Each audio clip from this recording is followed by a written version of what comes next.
Good morning, students. How are you? Hope all are fine and safe at home. Students, welcome in our video. Today, in this video, we are going to start a new chapter of our science book, that is chapter number 3, Forest. Okay, in this chapter, we will study about the forest, advantage of forest, and the forest products. Okay, so let's start the reading of chapter number 3.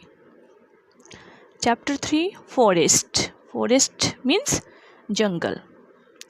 A forest is an area where the earth is covered mainly by a very large number of trees.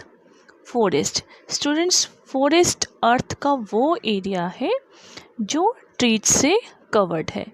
Means earth पर जहाँ पर trees हैं, बहुत सारे trees present हैं, trees से cover किया हुआ जो एरिया है, दैट इज़ द फॉरेस्ट.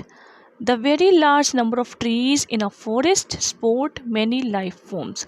और जो फॉरेस्ट में इतने सारे ट्रीज़ होते हैं वो बहुत सारी लाइफ को, बहुत सारे एनिमल्स, बर्ड्स, ह्यूमन बींग्स, उनकी लाइफ को सपोर्ट करते हैं. Trees are an important component of the forest.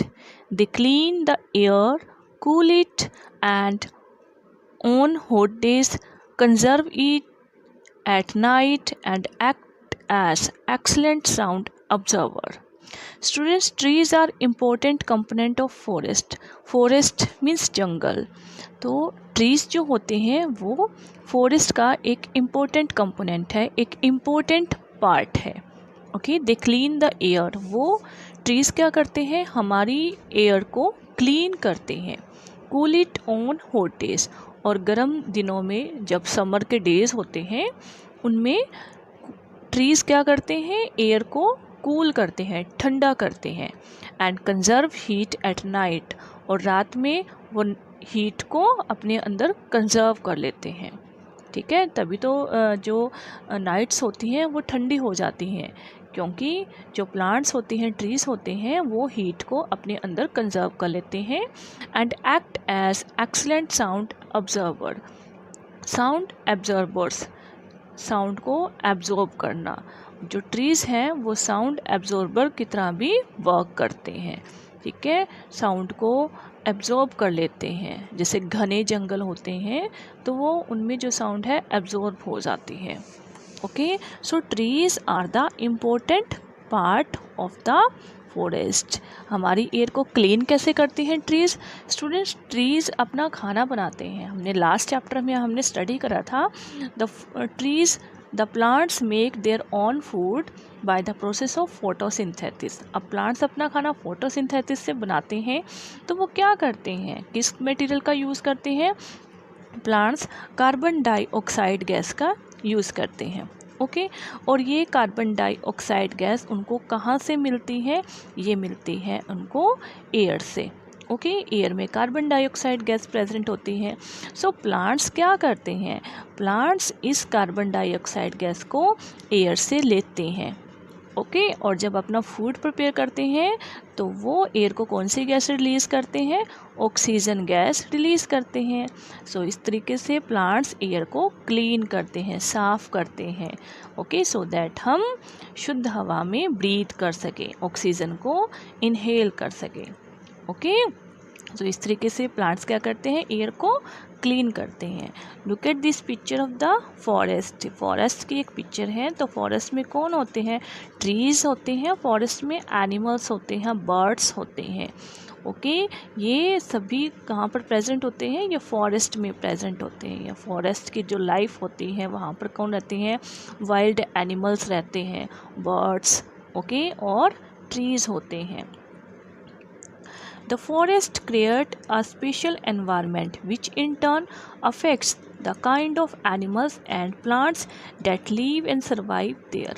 Forest में एक स्पेशल एनवायरनमेंट होता है और उसका अफेक्ट वहाँ पर रहने वाले एनिमल्स की लाइफ पर पड़ता है. जो एनिमल्स वहाँ पे रहते हैं, ओके, जो वहाँ पे रहते हैं, सर्वाइव करते हैं.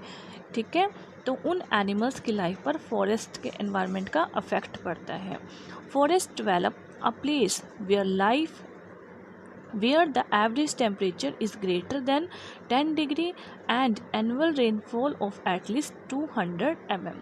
स्टूडेंट्स फॉरेस्ट कहाँ पे डेवलप होते हैं? हर जगह फॉरेस्ट डेवलप नहीं होते, फॉरेस्ट वहीं पे डेवलप होते हैं अगर जो एवरेज टेम्परेचर है वो 10 डिग्री से ज़्यादा होना चाहिए। एवरेज मीन्स जैसे कभी 10 से थोड़ा सा कम हो गया 9 हो, कभी 10 से थोड़ा ज़्यादा हो गया 11 हो गया, कभी 10 ओके कभी फिर 11 हो गया, फिर 9 हो गया, फिर 10 हो गया, 10.5 हो गया। तो ज़्यादातर एवरेज जो है वो ग्रेटर देन 10 ही होना चाहिए, 10 से बहुत ज़्यादा कम नहीं होना चाहिए कि हम कह दें कि जैसे 5 हो गया, फिर 4 हो गया, 6 हो गया, 2 हो गया। नो, ज़्यादातर जो एवरेज टेम्परेचर है वो 10 से ज़्यादा ही होना चाहिए। 10 से हल्का कम हो सकता है, जैसे 9 आ सकता है, लेकिन 9 से कम नहीं, 10 से ज़्यादा ही एवरेज टेम्परेचर होना चाहिए। और जो एनुअल रेनफॉल होती है, एनुअल मीन्स पूरे साल में जो रेनफॉल होती है, रेन होती है, वो एटलीस्ट 200 mm 200 mm होनी चाहिए, कम से कम। 200 mm से ज़्यादा हो सकती है, mm मीन्स मिलीमीटर, mm से ज़्यादा हो सकती है, लेकिन 200 mm से कम नहीं होने चाहिए। क्लियर?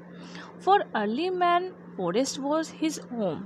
अर्ली मैन जिसे हम जो बहुत पहले के मैन होते थे, जिन्हें हम आदि मानव बोलते हैं, ओके जिनको कुछ भी करना नहीं आता था, ना उनको खाना बनाना आता था, ना वो कपड़े पहनते थे, ना उनको रहना आता था।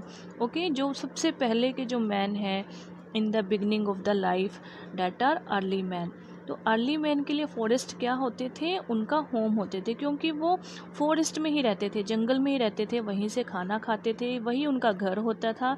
और जो फॉरेस्ट के लीव्स होते हैं, पत्ते होते हैं, उनको ही वो कपड़ों की तरह पहनते थे। ठीक है, ही गोट फूड एंड शेल्टर मीन्स जो अर्ली मैन थे वो फॉरेस्ट से ही उनको फूड मिलता था और वहीं उनको रहने की जगह मिलती थी। Human beings and forest have always had a complex relationship. Human beings और फॉरेस्ट में कॉम्प्लेक्स रिलेशनशिप है, उनमें मीन्स एक संबंध है, रिलेशनशिप है, उनमें गहरा संबंध है। We have always been dependent on the forest for getting clean air, food, fuel, water shed and shelter. जो ह्यूमन बींग्स हैं वो फॉरेस्ट पे डिपेंड है, फॉरेस्ट से ही वो क्लीन एयर उनको मिलती है, फॉरेस्ट से ही उनको फूड मिलता है, फ्यूल जैसे फ्यूल कैसे मिलता है? क्योंकि फॉरेस्ट में वुड होती है, जो ट्रीज़ की वुड होती है, तो वुड को जलाकर बहुत सारे काम हो जाते हैं, तो वो उनके लिए क्या हो गया? फ्यूल हो गया। ओके, वाटर, शेड, शेल्टर, तो ये सब चीज़ें फॉरेस्ट से ही ह्यूमन बींग्स को मिलती हैं। Thus forest play multiple roles to take care of our basic need. तो ऐसे फॉरेस्ट क्या करते हैं? फॉरेस्ट मल्टीपल रोल प्ले करते हैं, क्योंकि वो हमारी बहुत सारी बेसिक नीड को पूरा करते हैं। हमारी जितनी भी बेसिक नीड है वो हमें फॉरेस्ट से मिलती हैं। Student, this is the early man. जो अर्ली मैन होते थे वो ऐसे होते थे, ओके और वो फॉरेस्ट में ही रहते थे और फॉरेस्ट उनकी रहने की जगह होती थी, फॉरेस्ट से ही उनको खाना मिलता था। ओके, तो ये अर्ली मैन जो है वो फॉरेस्ट पे ज़्यादा डिपेंड होते थे। Okay, so students, that's all for today. I hope it's clear to you. In next video we will discuss about the advantage of forest की क्या क्या advantage है वो हम अपनी next video में discuss करेंगे। Okay, till then you have to read this topic from your science book. Okay, thank you, have a nice day.